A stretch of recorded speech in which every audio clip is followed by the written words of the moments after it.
গরুর খামার থেকেই অজপাড়া গায়ে চিড়িয়াখানা গড়ে তুলেছেন রাজবাড়ীর ফরহাদ হোসেন, যেখানে রয়েছে ছোট বড় বিভিন্ন জাতের গরু, চিত্রা হরিণ, উট পাখি ও অস্ট্রেলিয়ান ইমু পাখি সহ প্রায় ২০ প্রজাতির প্রাণী। খামার পাল্লা আমার এটা হচ্ছে চিড়িয়াখানা, বুঝছেন ভাই, এটা আমার সব ভালো লাগে। সব এখানে অনেক ধরনের পশু পাখি আছে, যেমন হরিণ, উট পাখি, ইমু পাখি, গারল, ছাগল, ময়ূর, কালিন পাখি, কবুতর, নানান ধরনের পশু পাখি আছে।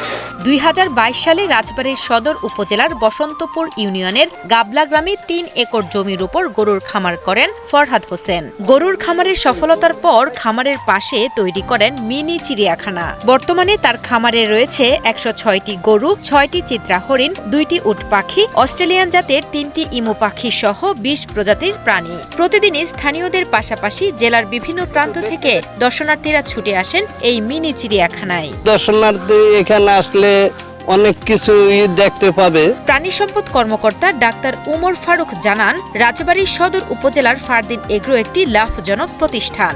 এখানে গরুর খামারের পাশাপাশি বিভিন্ন ধরনের প্রাণীও রয়েছে। প্রাণী সম্পদ দফতর থেকে ফরহাদ হোসেনের এই খামারকে নিয়মিতভাবে নানা ধরনের সহায়তা প্রদান করা হচ্ছে।